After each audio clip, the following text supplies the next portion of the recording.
Hey, it's TrackstarGGs, back with another video in Tiny Tina's Wonderlands. Today, it's going to be a quick one, just highlighting the simple features of the game and the intricate ways you can use them to your advantage. For time's sake, you can pause the video to see the specific stats of what I'm using. Recently, I've been tending towards building my weapons to be on spell cast with cooldowns of 10 seconds. Because of this revelation that if I use a spell with a short cooldown, then I can keep my active skills procced at most times. To start, I use the Humble Spellbladed Assassin because at the bottom of the card it says melee attacks deal spell damage instead of melee damage. This means that it utilizes my spell, which you'll see the damage of is tremendous. I sometimes also use the Frying Pan because I've recognized that a lot of people don't understand what's really going on with this, so I'm going to explain really quickly what it actually does. The Frying Pan reduces bullets and projectile damage from behind while you're not using it, but if you're meleeing, it reduces bullets and projectile damage from in front of you for 90%. It's a great strategy to run in past all of the enemies, then turn around and just start meleeing everyone in front of you. I use the Allies Promise Ring of the Ossified Talon because of the companion damage stat, but also the stat at the bottom, which is very useful for me because I tend to not use the action skill unless I need to. Also, I'm not sure how to test companion health, but I believe that companion health is a timer for how long your companion stays out. Next, I utilize the Magic Championship Ring of the Howling Coyote. For spell damage, spell critical hit damage, and dealing damage to a boss increases the effects by 100%. Next, I use Smart Armor because critical hit damage is increased by 50%.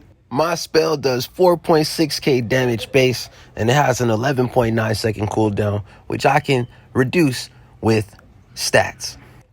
Personally, I believe that spells with short cooldowns are the juice and the best that you should be using in the game, because most of the best enchants happen on 10 seconds or 20 seconds. The enchant on this spell increases gun damage by 30%, and this is excellent for Chaos 20 chambers because you do need to shoot your weapons, even as a companion build.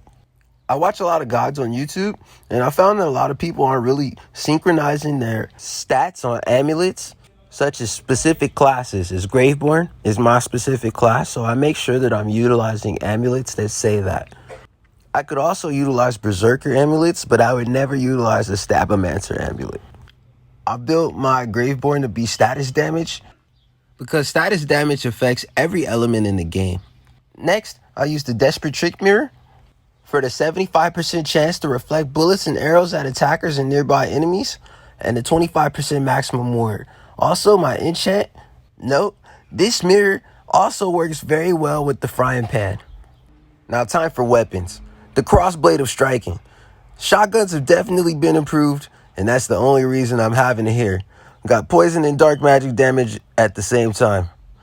I was a huge denier of shotguns before, but this one you'll see. Next, I use the Infuriating No Nod of the Smith, which throws a Frost Hydra on the ground and a Lightning Bolt. The 1.3 second cooldown on reload is amazing. And the fact that it explodes in electricity, but also does frost damage, gives me two elements at once. Next, my most slept on weapon ever, the Gloomy Gluttony of the Carver. I wasn't a fan of the Dagger Storm because I thought it linked directly to melee damage, and it does, but it also links directly to spell damage. So if I use the Spell Blade, you get the point. Lastly, I use the Pack Leader's Carouser because this weapon's red text causes enemies to become friendlies. It doesn't last long, but it lasts long enough for them to stop shooting at you, turn around and walk away for at least 3 to 5 seconds, which is very useful on most enemies. It also works on elites and badasses. During my runs, I have 0 death saves during the run, but during the bosses, I die once almost every time, either due to no ammo because of the lack of mobs, or the lack of mobs. Dropping ammo. There are 4 bosses. I have 12 death saves. Do the math. Thanks for checking in. TrackstarGGs. Checking out. Do not subscribe. Can't wait to throw some spells!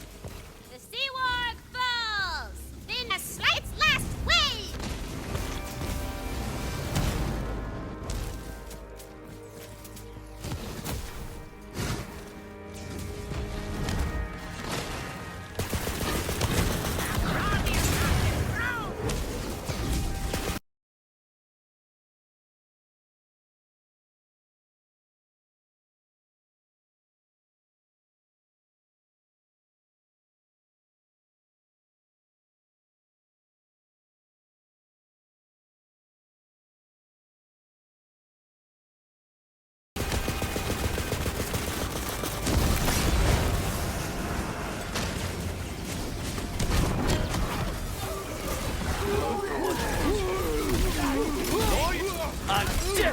reward.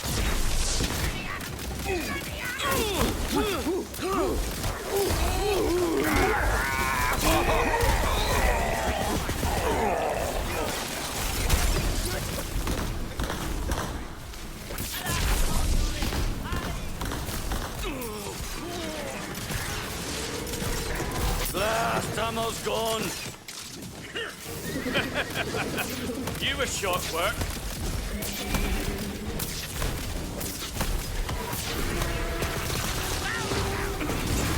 Teamwork makes the scream twerk.